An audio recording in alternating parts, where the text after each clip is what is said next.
I never feared war. Not really. Maybe that sounds crazy, but fear in war is different. You're scared in the moment, sure. When bullets zip past your head or when a buddy's screaming and you're trying to stop the bleeding. But it's sharp, immediate.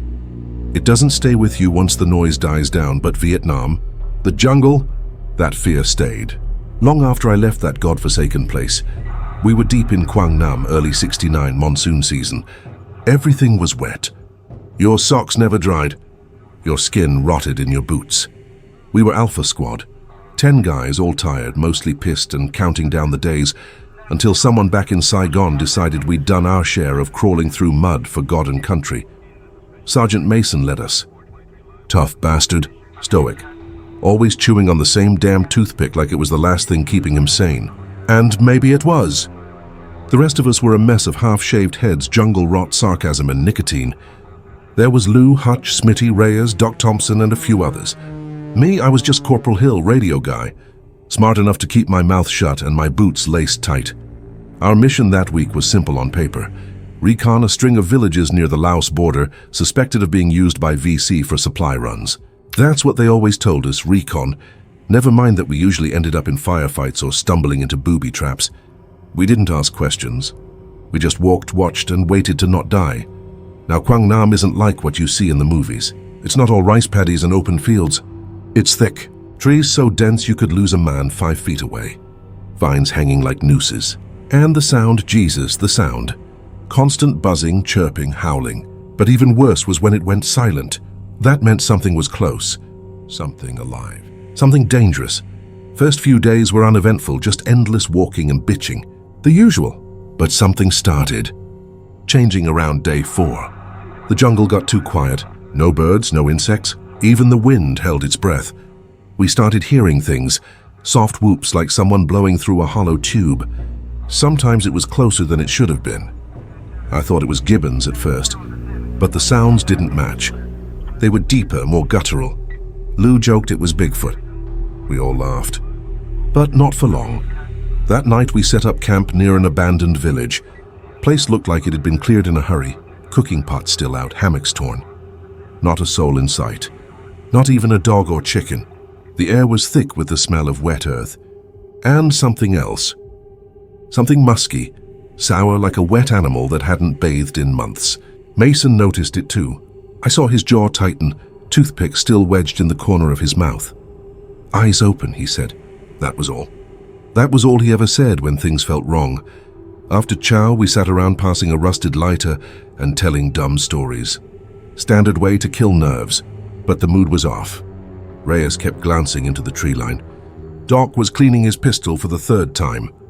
Lou was jumpy, real jittery. Then, right before lights out, we heard it. Thunk, something hit a tree near Lou's hammock. Not a bullet, not a branch falling. It was thrown, you could hear it cut through the air, a rock. We scattered to cover, weapons raised, eyes scanning the dark. But nothing came. No fire, no movement. Just the sound of something big walking away through the bush. Slow, heavy. Like it didn't care we'd heard it, we chalked it up to nerves. Maybe VC trying to mess with us. Maybe locals. Maybe just jungle playing tricks on us, but deep down I knew it wasn't that. You spend enough time in those trees, you start to feel it. Like the land is watching you. Breathing with you. Deciding if you belong, and that night it felt like we didn't. Lou was the first to lose it. I'd seen guys break before, shaking hands, panic sweats, talking to themselves when the pressure got too much. But this wasn't that. This was something different. It was just past midnight, our 3rd night near that ghost village, when I woke up to gunfire. Lou had emptied his whole mag into the trees, screaming something about eyes, red eyes staring back at him from behind the brush. He was down on one knee, breathing hard, his rifle smoking like a barrel straight out of hell. Mason grabbed him by the collar, shook him hard, yelling at him to stand down, but Lou kept yelling, kept pointing. "I saw it, Sarge," he barked. It was standing right there. 2 red eyes, I swear to God. We scanned the trees with our flashlights, rifles aimed high and low, hearts pounding. But there was nothing, no footprints, no blood. No sign of anything but scared shadows and broken branches. After things calmed down, Mason made Lou sit and drink water while Doc checked him over. I stood nearby, not saying much, just watching him. His hands were still trembling, and his eyes darted left and right like whatever he saw might come back at any second. I'd known Lou for months. He was loud, sure, but not the kind of guy who scared easy. Something had shaken him deep. The rest of the squad acted like it was a joke, cracked a few nervous lines about ghost monkeys and jungle ghosts, but no one laughed too hard. I think we were all feeling it. Something out there wasn't right. You could feel it in your bones, in your skin, in the way the night pressed in closer than usual. And when I finally lay back down, I kept one hand on my rifle and my eyes toward the trees. Sleep didn't come easy. It never did after that night. The next morning, nobody mentioned what Lou saw. We packed up and kept moving like we were supposed to. But I noticed everyone had started glancing behind them more often. No one wanted to say it out loud, but we all felt it. Something had changed. The jungle wasn't just watching us anymore. It was following us. The air was heavier, wetter somehow. The trees looked taller, the shadows deeper. Even the birds were quieter. We'd go for an hour without hearing so much as a buzz, and then suddenly we'd hear this far-off whooping sound, low, almost like a laugh, but not human. Not animal either.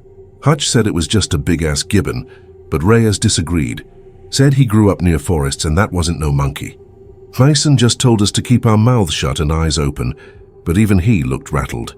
You could tell by the way he kept checking his 6 every few minutes, like he was expecting something to lunge out behind him. That afternoon we stopped to rest by a shallow river. Doc cleaned out his med bag, Hutch and I filled our canteens, and Mason went up a slope to get a better view. I sat on a rock, boots off, letting my feet breathe when I caught Lou staring across the river. His mouth was slightly open and he wasn't blinking. I followed his gaze and for a moment I swore I saw something move in the underbrush, tall, brown, upright. Not fast, just there. Then it was gone. No sound, no rustling, just vanished like a shadow. I looked back at Lou and he just nodded slowly. He hadn't said a word since the night before, but his eyes told me everything. He wasn't crazy. He saw what he said he saw. And now I had too. Or maybe I wanted to believe I had. Hell, maybe that was worse. We kept walking, but the feeling of being watched never left us. Every hour or so, someone would stop and swear they'd heard footsteps, or worse, breathing. Deep, like something massive was inhaling just out of sight. We stopped using the trail entirely and began cutting through thicker brush. It slowed us down, made us louder, but Mason said he'd rather be noisy and alive than silent and surrounded. We walked past places that didn't feel right, patches of jungle where the ground was soft and spongy, and the trees all leaned one way, like they were leaning from something. In one clearing, Lou pointed to a tree with massive claw marks running down the bark, 5 long, jagged lines. Could have been a bear, someone said, but even the Avian soldiers with us looked pale when they saw it. One crossed himself. Another refused to go any further until Mason practically ordered him at gunpoint. That night we didn't camp. Mason made the call to keep moving, said we'd march until we hit the river bend marked on the map. We didn't argue. Nobody wanted to sleep. Not after what Lou saw, not after what we saw. As night fell, the whooping started again, closer now, louder. It echoed through the trees like it was coming from every direction. Someone dropped their pack in panic and had to be told twice to pick it up. Mason kept the pace fast, eyes forward, jaw clenched. I was right behind him, scanning the trees with every step. Then came the rocks. First just one, hitting a tree trunk and bouncing into the dirt. Then another, closer. Then 5 or 6 in a row, like something was throwing with both hands. I ducked just in time as one whizzed past my head. We stopped, formed a half circle, weapons up. Nothing, just the jungle staring back. When we finally reached the river bend, Mason gave the order to rest, but no one relaxed. We sat in a tight group, rifles across our laps, eyes wide. Hutch started muttering about maybe this was a cursed part of the jungle, like the kind his grandma used to tell him about back in Georgia. Doc told him to shut up. Lou didn't speak. He just sat there, arms wrapped around his knees, rocking slightly. I leaned against a tree and stared into the dark, and for a second I thought I saw those red eyes again. 2 faint glowing dots, unmoving, way off in the distance. I blinked and they were gone. Maybe I imagined it. Maybe I didn't. All I know is I didn't tell anyone. I just pulled my knees up like Lou and waited for the sun. The strangest part of it all was how we still hadn't seen a single Viet Cong. Not one. No patrols, no traps, no signs of human life, just bones of villages and the stink of fear in the air. It was like the war had moved on and left us behind in a part of the jungle that didn't belong to anybody. I remember Mason muttering under his breath, "This ain't VC work. This is something else." I wanted to ask him what he meant, but I didn't. I was afraid of the answer. Something was out there with us. Something old and angry and curious, and it was getting closer. That was the night we realized we weren't just being followed. We were being herded. The next morning started quiet. Too quiet, even for the jungle. Usually by dawn the forest woke up with it. Birds, bugs, some monkey screaming off in the distance, but that day nothing. Just the sound of boots crunching leaves and the occasional cough from Hutch's chest cold. Lou hadn't spoken in 2 days now. Not a word. Just walked in the middle of our column with that empty stare like he'd seen hell, and decided to stay there. Even Reyes, who was usually the loudest mouth in camp, didn't say much beyond the essentials. We weren't the same squad we'd been a week ago. Everyone knew it, and nobody wanted to admit it.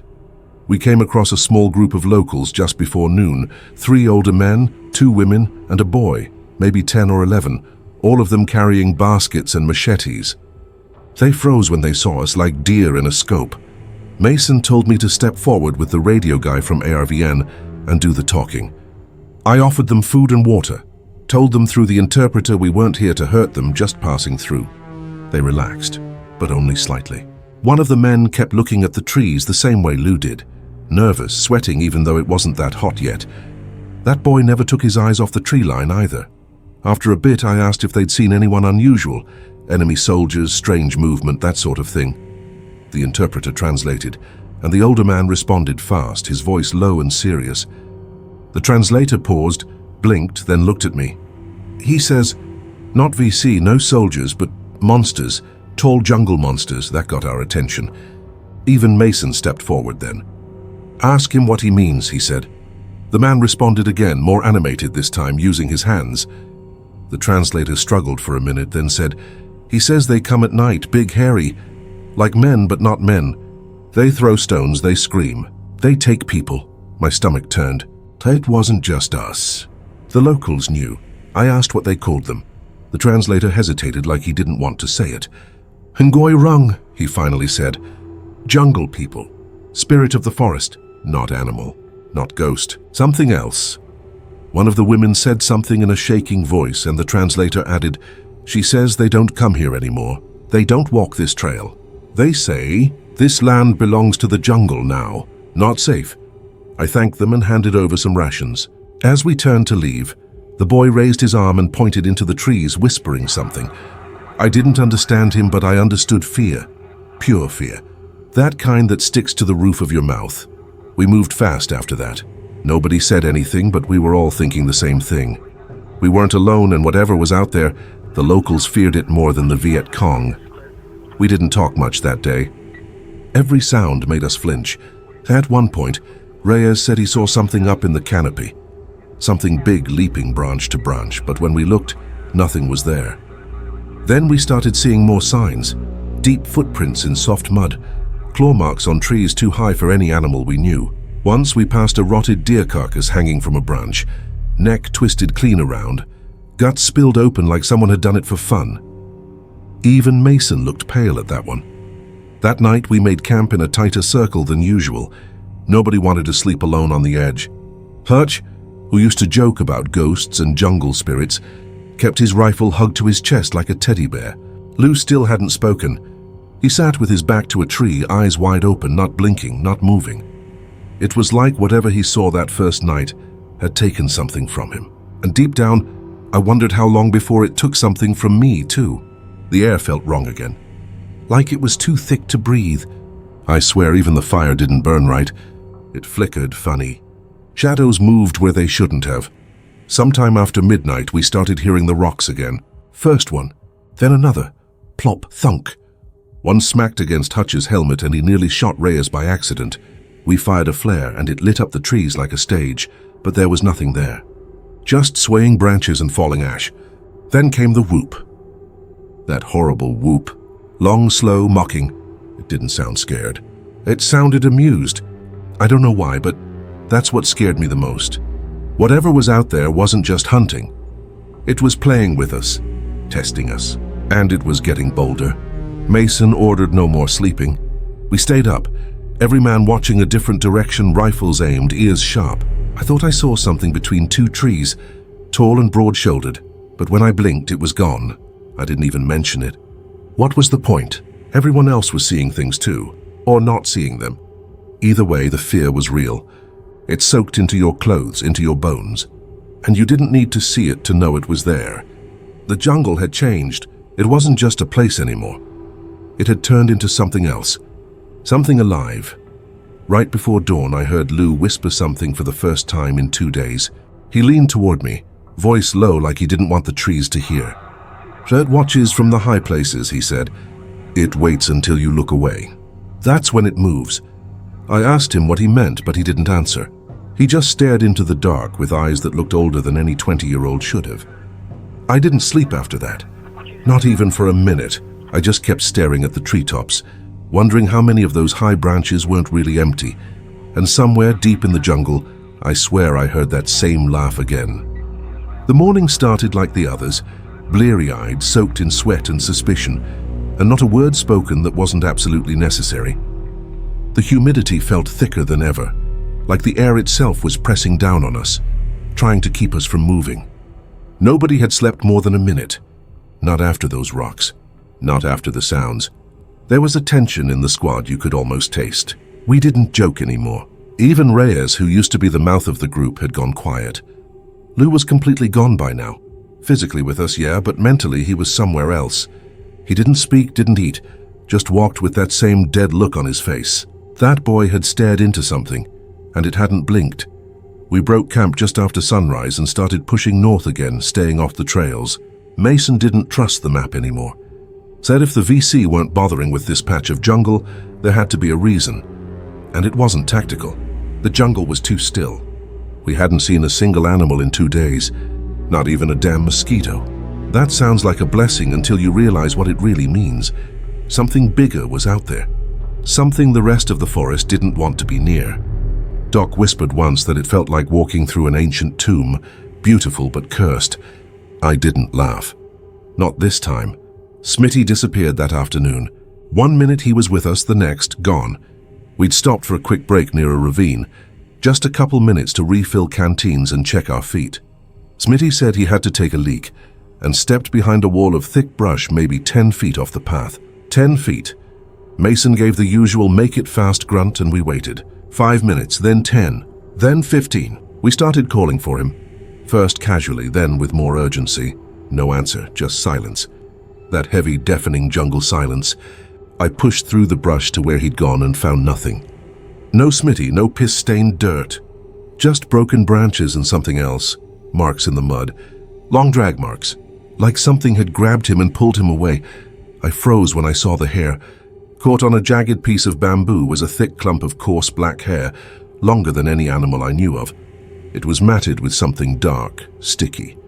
My stomach twisted. It wasn't blood. Or maybe it was. But it smelled wrong.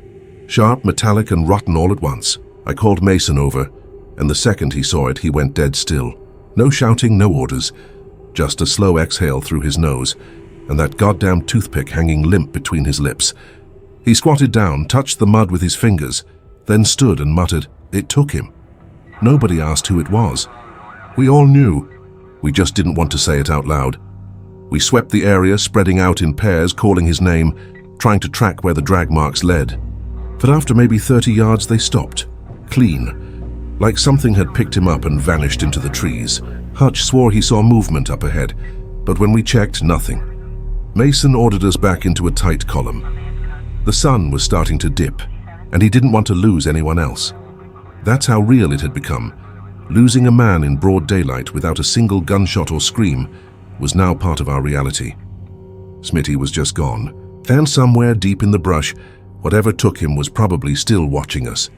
Maybe even enjoying the show. We didn't speak for hours after that. Just marched. Nobody wanted to be last in line. We bunched up tighter than was smart, but none of us cared about tactics anymore. Fear had its own chain of command. Mason radioed HQ that Smitty was MIA. possibly captured, but I saw his hands trembling when he spoke into the handset. That man had fought in Korea, had medals, scars, the whole deal. But that day, for the first time, I saw fear in his eyes. Not just worry, real deep-down dread.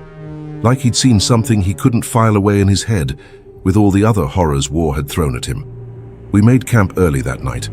No fire, no talking, no cards or stories. Just silence. Thick and bitter. Lou was rocking again, same as always. Hutch muttered prayers under his breath. Doc cleaned his knife for no reason. I sat with my back to a tree, rifle in my lap, eyes fixed on the darkness just beyond the edge of our lantern light. That's when I heard it, that sound. Like something dragging its knuckles through wet leaves. Slow, deliberate. It circled us just out of view. We all heard it, but no one moved. No one said a word. We just sat there, frozen in place like prey too scared to run. Then came the whisper. I swear to God it was Smitty's voice. Soft, broken, calling from the trees. Hill, help me. I almost stood up, almost ran toward it. But Mason grabbed my arm and yanked me down hard, shaking his head. That's not him, he said. It wants you to think it is. That moment broke something inside me. My body went cold like ice had replaced my blood. I realized then this wasn't just something hunting us. It was playing with us. It knew us. It knew our names, our fears, our patterns. It had patience. And it was enjoying every second of the game. By sunrise, the voice was gone. So was hope. No one believed we'd find Smitty alive. Maybe not even dead. Maybe we'd never find anything at all. And that was worse somehow, not knowing. It messes with your head. Makes you question what's real, what you saw, what you think you saw. But one thing was becoming more and more certain with each step we took through that cursed jungle. This wasn't a mission anymore. This was a warning. And we'd already gone too far to turn back. After Smitty vanished, it felt like we stopped existing in the real war. No VC patrols, no gunfire in the distance, not even the whump of choppers overhead. It was like we'd slipped into a crack between two worlds, ours and something else, something older. The jungle had swallowed us, and it wasn't planning to spit us back out. I remember thinking that maybe Command had forgotten us. Maybe we'd stepped too far off the grid. We still had radio contact with HQ, sure, but even that started acting strange. Static bled through every transmission. Words cut out mid-sentence. Sometimes when I called in our position, I swore I could hear someone else on the line, breathing, repeating back our call signs with slight distortion like a bad echo. Only it wasn't my voice or Mason's. It was close, too close, but wrong in just the right ways to make the hairs on my arm stand up. The first time it happened, I was alone with the radio. Mason had taken Reyes and Doc to scout a ravine, left me and Hutch behind with Lou. I was checking signal strength, idly turning knobs when I heard it. My voice, through the static, saying Alpha 2-2, moving north, even though I hadn't spoken. The tone was flat, dead, like a bad recording. Then silence. I stared at the receiver, breath caught in my throat, waiting for something else. 10 seconds, then 20, and then the whisper. We see you, no clicks, no disconnect, just that. I ripped off my headset and stared out into the trees like whatever said it was, watching from behind the leaves. Maybe it was, I didn't tell Mason right away. Didn't want to be the next one they all thought was cracking. But later that night, the others started hearing it too. Hutch swore someone whispered his name right into his ear while he was on watch. Reyes claimed he heard Smitty's voice again, singing this time. Some old country tune his dad used to play. Said it drifted through the trees, low and soft, like a memory turned against him. Lou just sat there, unmoving. He hadn't blinked in hours. He didn't even flinch when a rock landed near his boots. He was too far gone to react now. Just meet with breath. That same night, Doc came back from taking a piss and said he heard laughter. Not human. Not deep or guttural either. High-pitched, like children giggling behind a wall.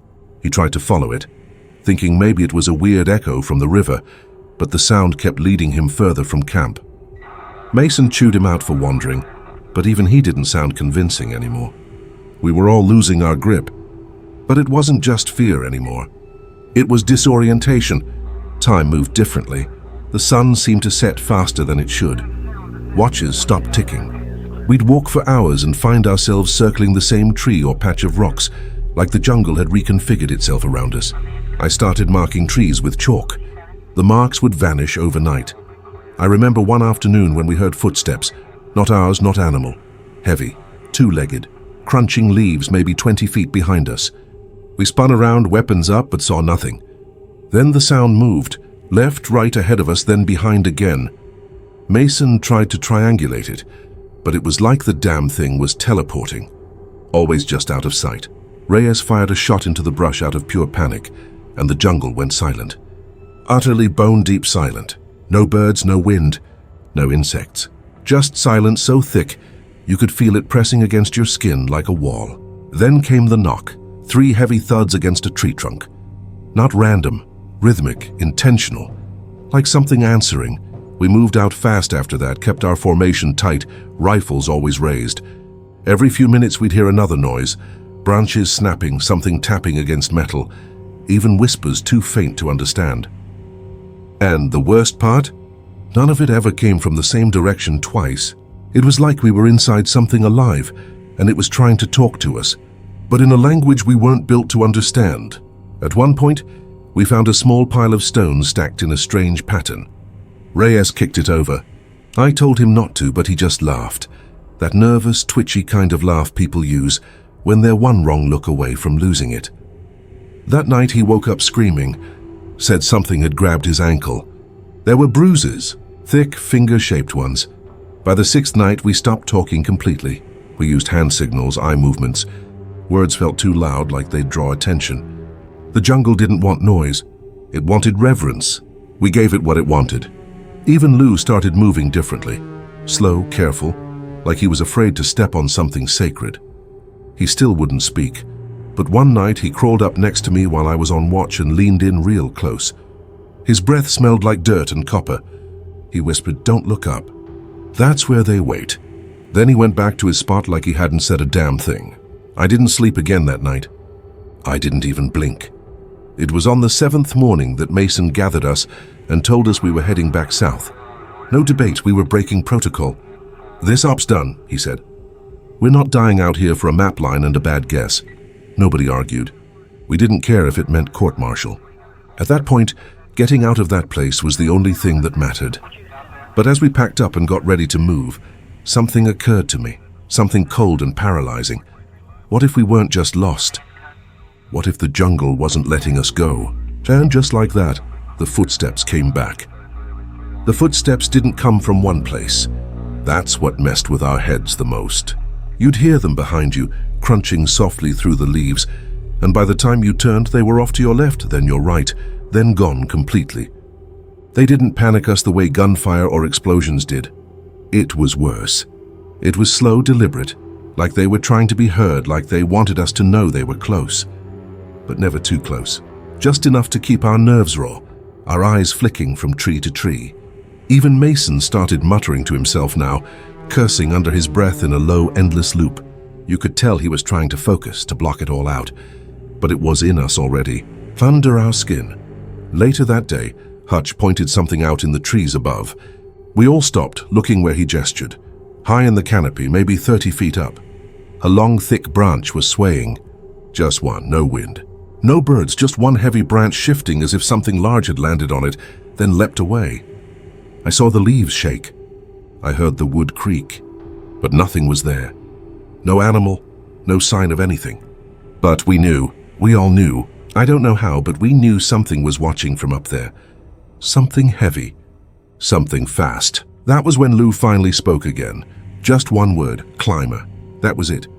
A whisper, barely audible, but it shut the rest of us up like a gunshot. From that moment on, we stopped just watching the jungle around us. We started watching up. The canopy, the branches, the patches of dark green where the sunlight didn't reach. There was something wrong with the trees. Some had their bark ripped off in long vertical slashes, as if something with claws had used them like a ladder. Others had what looked like nests, big ones made of woven branches and leaves, stuck high in the crooks where thick limbs met the trunk. I spotted one with bones in it. Small ones, like birds, or maybe something else. Doc said they looked gnawed on. Hutch didn't argue. Neither did I. We kept pushing south, but it didn't feel like we were making progress.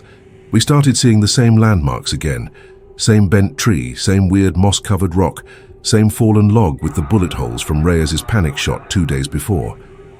We'd walked 10 miles in one direction and somehow ended up back where we started. The jungle wasn't just watching us. It was turning on us, or maybe we'd never left its grip at all. It was like a maze, except the walls were alive and closing in inch by inch. I checked my compass, it spun, just kept spinning. Around midday, we passed a patch of trees where the air changed. It got cold. Not cool, cold. The kind of cold that didn't make sense in a Vietnamese jungle in the middle of the day. Mason paused, sniffed the air. "You feel that?" he said. We all nodded. Then Reyes pointed at something. Up in one of the trees, halfway to the canopy, was a carcass. Some kind of deer or wild boar, hard to tell now. It had been wedged between two branches, like something had placed it there. Not dropped, not dragged, placed. And the thing had been torn open from the gut. Ribs splayed wide like a butchered animal hung for drying. No scavenger did that.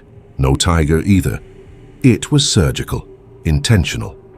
That night we set camp around a steep rocky outcrop, figuring the elevation would give us a view, some warning if anything approached. It didn't help. The moment the sun dipped, the jungle came alive in the worst possible way. First the grunting, low, deep, guttural sounds that moved from tree to tree. Then the whoops again, louder this time, more aggressive. They weren't distant anymore. They were right there behind the trees above us, maybe even watching from the shadows just beyond the firelight. We sat in a tight circle, rifles aimed outward, heads jerking at every snap, every shuffle of a leaf. The fire gave us some comfort, but not much. The smoke just seemed to piss them off. One of the rocks hit Doc in the side of the head. Just a glancing shot, but it drew blood. He cursed, clutching his temple, and Mason stood up, firing a burst into the trees. The muzzle flashes lit up the branches, and that's when I saw it. For a split second, a shape, massive, hunched, with glowing eyes that didn't blink. It vanished the moment the gunfire stopped. No sound, no scream, just gone, but it had been there. I wasn't the only one who saw it. Reyes whispered, "Jesus." It was in the trees, and for the first time I heard fear in his voice.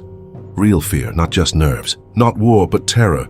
The kind that crawls up your spine and makes your body want to run, even when your brain tells you that there's nowhere left to go. Mason ordered us to double the perimeter, but we all knew it wouldn't matter. We could set up mines, traps, tripwires. Hell, we could call in an airstrike and it wouldn't stop whatever was out there. Because they didn't hunt like animals. They weren't driven by hunger.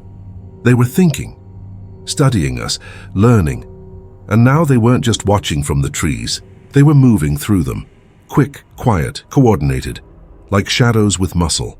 We weren't prey anymore. We were something else. Something they were playing with. I laid down that night with my rifle on my chest and my eyes wide open, watching the branches sway high above. They moved even without wind, one by one in rhythm, like something was crawling through them, circling, choosing. I didn't sleep. Not even a minute. Because somewhere up there, in the dark ceiling of leaves, something was waiting for us to close our eyes. By the 7th night, we weren't even pretending anymore. No one was trying to be tough. No jokes, no bravado, just survival. You could see it in our faces, our skin sunken, eyes twitching at every flicker of movement. We stank like animals and moved like ghosts. We hadn't bathed in days. We didn't care. All that mattered was staying alive. We hadn't fired a shot at any Viet Cong because there were none. Not in that jungle. They avoided it. Whatever was out there, even they didn't want any part of it. That should have told us everything we needed to know. But by then we were too far in to back out. Or maybe the jungle wasn't going to let us go even if we tried. We set up camp near a ridge that night. Elevation felt safer, even if it didn't make sense. Maybe we thought we could see whatever was coming before it got to us. Maybe we were just desperate. Mason positioned us along the upper slope, rifles pointed outward, flare guns ready. Lou sat with his back to a rock, hugging his knees, muttering that same phrase under his breath, "They wait where you don't look." Doc had started keeping a knife in his boot, not for combat, but just to have something sharp in his hand at all times. And Reyes, who'd once called himself bulletproof, now wouldn't move more than 2 feet from Mason unless ordered. The man who'd once begged to be point now refused to take more than 10 steps ahead of anyone. The sun went down fast, like it couldn't get away from that place fast enough. The air turned heavy, still. like it was waiting too. I was chewing on a stale protein bar when I saw something shift near the base of the ridge. Not movement, presence. A change in the light, like something big was blocking the stars. I leaned forward, squinting, and that's when I saw it. Tall, broad, standing completely still between two trees maybe 20 meters away. I couldn't see features, not clearly. Just shape, mass, arms that hung past its knees, shoulders like a bear, and those eyes, reflecting just enough firelight to show they were open, watching, cold, red, too intelligent to be animal. I didn't scream. I didn't even breathe. I just reached over and tapped Reyes, never taking my eyes off it. He followed my gaze and his mouth dropped open. "Sarge," he whispered. "Sarge!" Mason turned just in time to see it shift. Not run, not leap, shift. A flicker like it stepped sideways and blended into the tree. Then another one appeared. Higher on the ridge, then another. And another. 6 of them. Maybe 7. All standing there in the mist and branches. Some crouched low, others tall as trees. Silent as the grave, watching, studying. The fire crackled, and in that moment, I realized how stupid we'd been to think it protected us. That fire didn't scare them. It attracted them. Mason didn't shout. He just whispered, "Light 'em up," and we did. Every barrel on that ridge lit up the night sky. Flare guns screamed overhead. Tracer rounds tore through the trees and the jungle exploded in chaos. Leaves shredded. Branches snapped. The ridge lit up like a war zone, echoing with gunfire and shouting. I fired until my clip ran dry, then dropped to reload. My hands shaking so hard I almost fumbled it. Through the smoke and muzzle flashes, I saw one of them move, faster than anything that size should. It ducked behind a boulder and vanished. Another one leapt upward, grabbing onto a branch and swinging out of sight. But we hit one. I saw it flinch, stagger, let out a howl so loud and deep it vibrated through my chest like thunder. That sound, it wasn't pain. It was rage, and it echoed. Not just once. All around us, answered by more howls, different pitches, different throats. That's when we realized the worst truth of all. We weren't just dealing with 1 or 2. We were surrounded, dozens, maybe more. Some on the ridge, some in the trees, some below. The jungle had been hiding them all along, and now they weren't hiding anymore.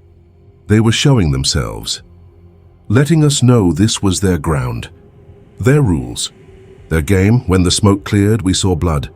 Dark, thick, almost black, smeared across a stone and pooled in the dirt. Giant footprints led away from it, barefoot, wide, deep. We followed them only a few feet before they vanished completely. No body, no trail, just that blood. And silence. The kind of silence that doesn't just mean nothing's making noise, it means everything is listening. Mason stared at it for a long time before finally saying, "We hit it." "But it ain't dead." No one responded. There was nothing to say. That night nobody slept, not even Lou. We sat in shifts, backs to each other, staring at the tree line. But I didn't bother looking around anymore. I kept my eyes on the branches above, because now I knew that's where they came from the high places, from the dark, from the parts of the jungle we were never meant to see. And they weren't hiding anymore. They came just before dawn. We'd made it through the night somehow, eyes wide, fingers locked on triggers, every shadow twitching like it might jump at us. Nobody said a word, even when someone's teeth were chattering, even when Doc coughed up blood from whatever infection he was trying to ignore. We stayed silent. The kind of silence soldiers usually only keep when there's a sniper out there waiting for a slip. But this wasn't about snipers. This was about them, the rock apes, jungle people, whatever the hell they were. We weren't even sure anymore if they were flesh and blood or something older, worse. All I knew was when the sun started pushing that first faint line of gray across the trees, we felt a shift in the air, like the jungle had been holding its breath all night and finally exhaled. Then the first scream came. It wasn't human. It wasn't even animal. It was something other, like the sound of metal being torn in half mixed with a roar that came from something with lungs the size of a truck. It came from above, from the trees. We all jerked our heads up, and I swear, I saw 3 of them leap across the canopy in unison, barely visible shadows against the breaking sky. The branches didn't even snap. They just bent under the weight and sprang back. Then all hell broke loose. Rocks came down like missiles, big ones. Not the little taunting tosses from before. These were meant to hurt. Hutch took one straight to the ribs, crushed half his chest. He went down choking on blood before any of us could react. Then one of them hit the ground inside our perimeter. I didn't see it fall. I just felt it land. The earth shuddered under my boots. Mason turned just in time to fire, but the thing moved so fast it was on him in a heartbeat. He fired off 3 rounds at point blank. I saw them hit, center mass. The thing stumbled, howled, but didn't fall. It knocked Mason backward like he was nothing. I raised my rifle and emptied my mag into its back. It jerked, turned its head slowly toward me, and I finally saw its face. Not ape, not man, something in between, eyes too wide apart, teeth like stone shards, hair matted and clumped with dirt and blood. But the worst part, the intelligence. It knew I was afraid. It could see it in my face. And it enjoyed it. Before it could charge me, Reyes threw a flare right at it. Not a bullet, a flare. The thing flinched hard and scrambled back into the trees, shrieking in fury. That gave us a few seconds, just enough for me to grab Mason and drag him behind cover. He was bleeding bad from his side. Broken ribs, maybe worse. But he was alive, at least for now. Doc crawled over, face pale, hands already shaking. "We're not gonna survive this," he said under his breath, like a man confessing something he'd been holding in. "These things ain't animals. They're organized, they're smart." I didn't argue, I couldn't. More of them came. I don't know how many, 5, 10, 20. The jungle seemed to pulse with their movement, trees shaking, branches snapping, rocks flying from all sides. They didn't charge like wild animals. They flanked us, circled us. One of them picked up Hutch's body and threw it, just tossed him like trash. He hit a tree with a sickening thud and crumpled at the base. That's when Lou snapped. He leapt, out a howl of his own, and ran straight into the trees, screaming like a man already dead. We heard the tearing, we heard the bones snap. We never saw Lou again. We laid down fire until our barrels overheated. I burned through 2 mags before I realized I was firing at nothing. The bastards had vanished again, slipped into the trees like smoke. The ridge fell quiet, no more screams, just the sound of our own breath, heavy and panicked. Mason was fading fast, pale as bone. Reyes was sobbing quietly. Doc just sat back against a rock, gun in his lap, looking off into the trees like he expected them to come back any second and finish us off. We knew we had to get out. But where the hell was out? Our map was useless, the compass still spun like it was possessed. The radio was dead. No static, no nothing. Just silence. That was worse than any scream. That meant we were cut off. Alone. Left in whatever pocket of the world this was. I remember thinking maybe we'd never been in the real Vietnam at all. Maybe this place, this jungle, it wasn't part of the world as we knew it. Maybe we'd stumbled into something ancient. A place people weren't meant to go. We left Hutch and Lou behind, we had to. Couldn't carry them, couldn't even bury them. Mason insisted we go. He was bleeding out, barely able to move, but he still gave the order. "Fall back," he croaked. "Anywhere but here." So we did. Me, Reyes, Doc, and Mason half carried down the ridge, flinching at every sound. Not because we thought they were gone, but because we knew they weren't. We'd wounded one of them, maybe even killed it. And now we'd given them a reason. The game was over, now it was war. We didn't run. We limped, carried, dragged. After the attack, we just wanted to get as far from that ridge as possible. Reyes had to take point with me, because Doc was busy trying to keep Mason alive, pressing bloody gauze to his side, whispering, "Hold on, Sarge, just hold on," like a prayer he didn't believe in. Mason didn't say much anymore, just gave a grunt now and then, like he was holding on by instinct alone. We didn't know where we were going. Just south downhill toward somewhere, anywhere. The map had become a joke. The compass was a spinning roulette wheel. It didn't matter. All we had left was distance. Put as much of it between us and them as possible before nightfall. We found a rocky hill about 1.5 miles from the ridge, steep, jagged with a narrow ledge that looked down into a dry riverbed. It wasn't shelter, not really, but it gave us one advantage, sightlines. We could see the treetops, the ridges, and most importantly, anything that tried to come at us.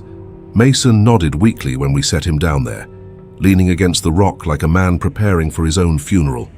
He knew, we all knew. There was no calling for help, no cavalry on the way. It was going to be just us and them. One more night we set traps, not military-grade claymores or anything fancy. We were out of those. Just basic wire snares with sticks and broken metal. A tripwire made from my bootlaces.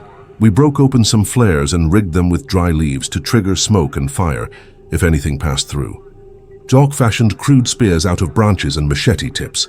Desperate work, pathetic really, but it gave us something to do, something to focus on other than the truth. We weren't preparing to survive. We were preparing to fight until it was over. Whether we lived or not didn't matter. We just weren't going to be taken like Lou and Hutch, not like Smitty. The sun started to sink and the sky turned that ugly, bruised color, orange mixed with purple like blood in dirty water.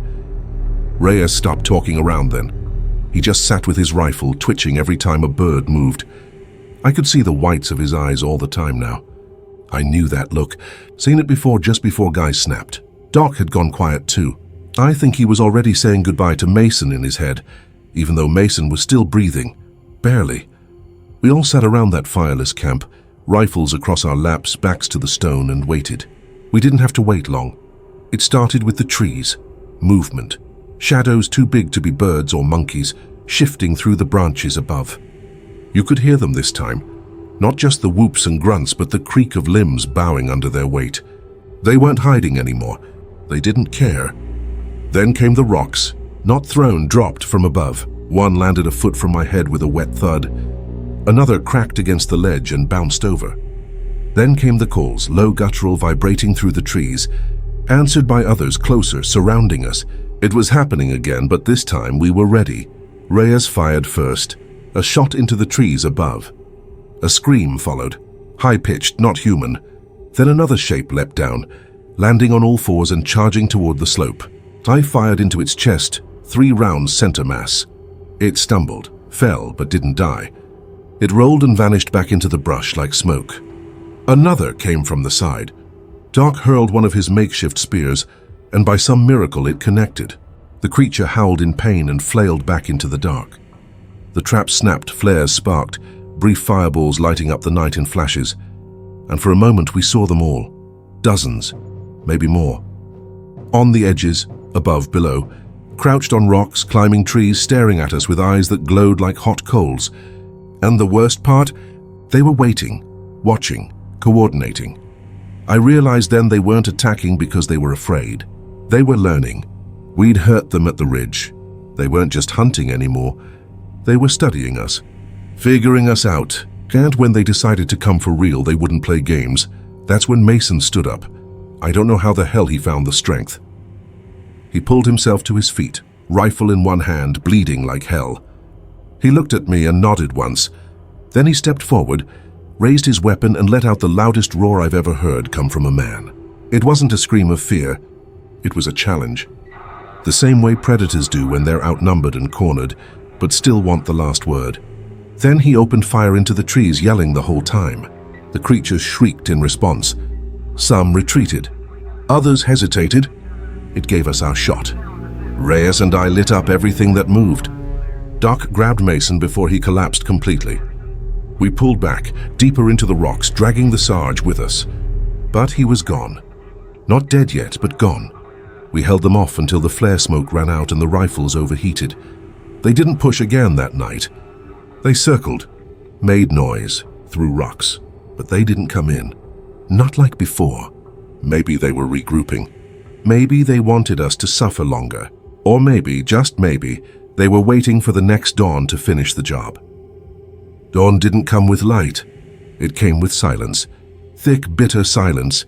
Not even the birds dared sing. The air felt wrong, too still, like the jungle had paused everything, waiting to see if we were finally dead. I remember blinking into the soft orange glow, half expecting to see one of those things perched above us, waiting to pounce. But there was nothing. No movement. No whooping, no rocks, no eyes watching from the trees. Just that awful quiet. The kind that doesn't soothe, it warns. The kind of quiet that feels earned.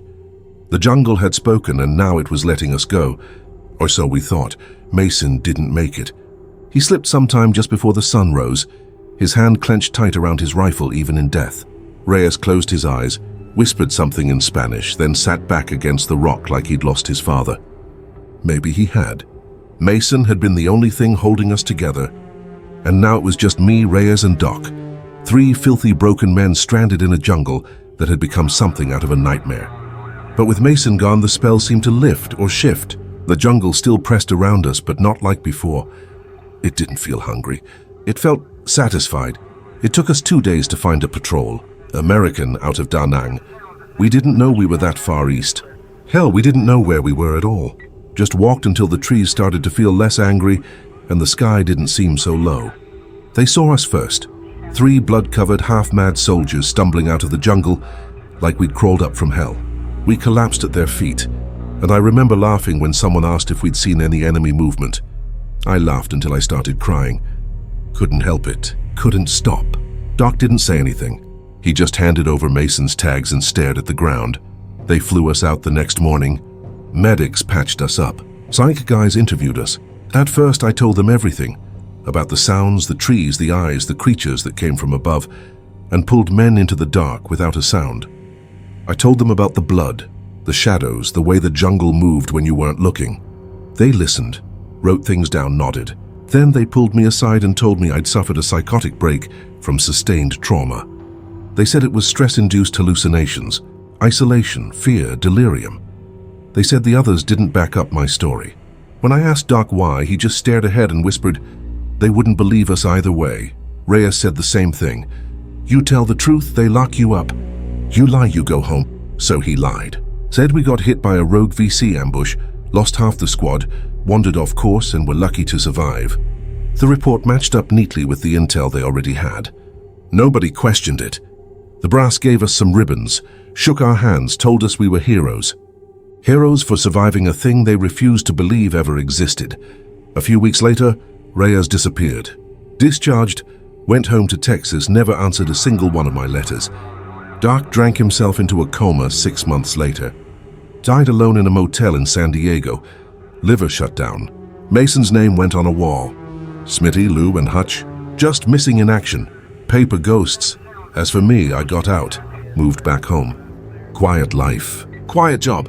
Tried to forget, but I never did. Not really. I still hear them sometimes.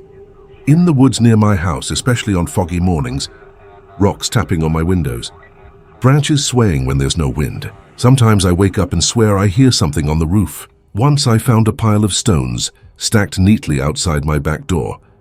People say it's just raccoons or wind or teenagers playing pranks. I let them believe that. I don't argue. What would be the point? They said it wasn't real, that it was all in our heads. But the jungle doesn't lie. It doesn't care if you believe in it or not.